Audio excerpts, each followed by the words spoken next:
Good morning, everybody. It's Pastor John with another edition of Monday Morning Quarterback. I've been off for a couple of weeks, so it's nice to be back with you and sharing my thoughts. Yesterday we began a new sermon series called "Running with Horses: Learning to Live Authentically," and it's based on the book of the same name by Christian author Eugene Peterson. Eugene Peterson was a phenomenal writer and a very inspiring writer as well. I have really liked this book for a long time and thought that I would kind of try and condense it into a sermon series for everyone. So I hope that you will appreciate Eugene Peterson's insights over the next few weeks and my thoughts on Eugene Peterson's insights. But anyway, yesterday in the sermon, we talked about how Jeremiah, the prophet Jeremiah, was frustrated. He was actually angry with God, and God called Jeremiah, and Jeremiah objected. He's like, I'm too young, and God said, I have plans for you. Don't worry, you'll be great. And then he gives Jeremiah this task, and it's a very difficult task. His task was basically to challenge the leaders of Jerusalem and call them out on their corrupt behavior and warn the people that if they didn't straighten up, the kingdom of Babylon was probably going to come and do harm to them, which it ultimately did. So Jeremiah was a very unpopular prophet in his day. In fact, there were men in his community that were actually plotting to kill him. So Jeremiah comes to God and he has this complaint. It sounds like a lawsuit in today's language, but it's a complaint. And he says to God, look, I know you're going to be in the right because you're God and I'm not. And so you're right and I'm wrong, but I'm going to make my complaint to you anyway. And Jeremiah really kind of lays his soul bare and says, why do bad people have good things happen to them? What's up with that? And that's sort of the crux of his conversation. And I don't think that he was really thrilled with God's response to his pleas, because God says to Jeremiah, if you have raced with runners and they have wearied you, how will you compete with horses? And if you trust in a safe land, how will you fare in the thickets of the Jordan? And what God is essentially saying there is, Jeremiah, it's going to get worse before it gets better. And I need you to be faithful because I have a plan. That's essentially what God was saying. And the thing that this little episode in Jeremiah's life really points out, and it really challenges us to think about, is how do we define success? Because in our culture, in our society, success is always based on results. Do I have the most stuff? Am I in first place?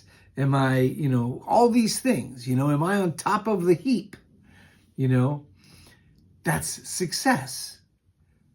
But the Bible does not define success that way.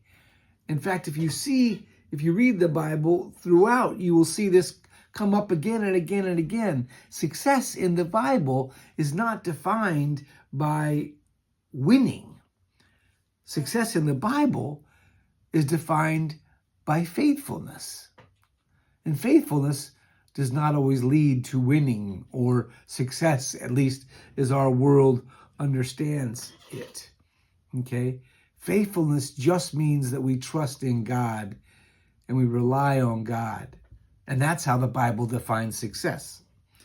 Faithfulness acknowledges is that there is more to reality than we are able to see, than we are able to comprehend. That we trust based on, Scripture, based on our tradition, based on our observations, based on our experience. We trust that God has a plan and that we really would like to be a part of God's plan. Bono once said, And when he gave a speech at a United States prayer breakfast many years ago in the early 2000s, he talked about, people keep saying, I'm going to pray for God to bless me. I'm going to pray for God to bless me. And instead, what they should try to be doing is get on board with what God's doing, because that's already blessed. Abraham Lincoln, I saw a quote from Abraham Lincoln this week. I'm assuming it's from Abraham Lincoln. It was attributed to him. But the quote said that I do not worry if God is on my side. I worry that I am on God's side, since God is always right. And I love that. And that is how the Bible defines success.